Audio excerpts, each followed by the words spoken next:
தரம் இல்லாத கேன் குடிநீர் விற்றால் 5000 ரூபாய் அபராதம் விதிக்கப்படும் என்று உணவு பாதுகாப்புத்துறை எச்சரிக்கை விடுத்திருக்கிறது.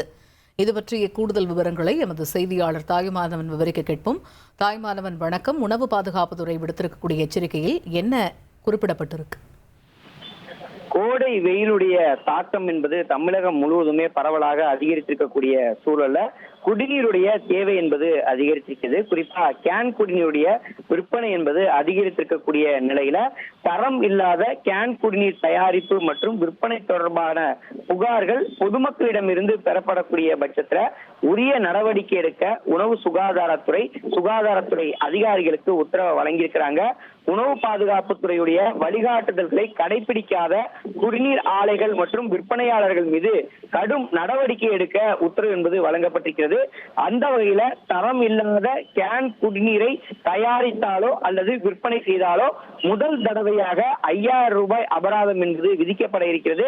தொடர்ந்து அது போன்ற செயல்களில் ஈடுபடக்கூடிய பட்சத்துல அவர்களுடைய லைசன்ஸ் உரிமம் என்பது ரத்து செய்யப்பட இருப்பதாக அறிவிப்பு என்பது வெளியிடப்பட்டிருக்கிறது. கேன் வாட்டர்ல நிறுவனத்துடைய பெயர், தயாரிப்பு தேதி, காலாவதியான தேதி, அதே போல் உணவு பாதுகாப்புத்துறையுடைய உரிமம் உள்ளிட்டவை தொடர்பான விவரங்கள் அனைத்தும் இடம்பெற வேண்டுவது அவசியம் என வலியுறுத்தப்பட்டிருக்கிறது.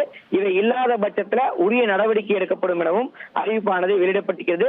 அது மட்டுமல்லாம கேன்களை பொறுத்த மட்டில் 30 முறைக்கு மேல் மறுசுழற்சி செய்யக்கூடாது எனவும் கேன்கள் சுத்தமானதாகவும் சுகாதாரமானதாகவும் பராமரிக்கப்பட வேண்டும். பல முறை பயன்படுத்திய பழைய கேன்கள்ல தண்ணீரை விற்பனை செய்து விதிகளை பின்பற்றாத கடை உரிமையாளர்கள் மீது நடவடிக்கை எடுக்கவும் உணவு பாதுகாப்புத்துறை அதிகாரிகளுக்கு உத்தரவு வழங்கப்பட்டிருக்கிறது. அந்த வகையில விதிமுறைகளை மீறக்கூடிய கடைகள் மற்றும் ஆலைகளுக்கு முதல் தடவையாக 5000 ரூபாய் அதன் பிறகாக உரிமம் ரத்து செய்யக்கூடிய நடவடிக்கையும் எடுக்கப்படும் என அறிவிப்பானது வெளியிடப்பட்டிருக்கிறது. மேலும் கால்சியம் 1 லிட்டர் குடிநீர்ல 10 முதல் 75 மில்லிகிராம் என்ற அளவிலும், மெக்னீசியம் 1 லிட்டர் குடிநீர்ல 5 முதல் 30 மில்லிகிராம் என்ற அளவிலும் இருப்பதை கட்டாயம் பின்பற்ற வேண்டும் என்பதையும் வழிகாட்டுதல்ல தெரிவிக்கப்பட்டிருக்கிறது. எனவே இந்த வழிகாட்டுதல்களை பின்பற்றித்தான் குடிநீரை உற்பத்தி செய்து விற்பனை செய்ய வேண்டும். பொதுமக்களிடையே ஏற்பட்டிருக்கக்கூடிய அந்த டிமாண்ட் அடிப்படையில தரமில்லாத குடிநீரை விற்பனை செய்யக்கூடிய பட்சத்தில் உரிய நடவடிக்கை எடுக்கப்படும் என்பது சுகாதாரத்துறையுடைய வழிகாட்டுதலாக இருந்து வருகிறது. விரிவான விவரங்களுக்கு நன்றி தாயுமானவன். 1,28,00,000 மனங்களை வென்ற தந்தி டிவி யூடியூப் சேனல். தவிர்க்க முடியாத தம்ப்நெயில், கலக்கலான கான்டென்ட்ஸ். நீங்களும் இந்த குடும்பத்தில் இணைய இப்பவே சப்ஸ்கிரைப் பண்ணுங்க. அசுரபலம் கொண்ட எங்கள் டிஜிட்டல் கரங்களில் உங்கள் விளம்பரங்களை சேர்க்க வாட்ஸ்அப் பண்ணுங்க.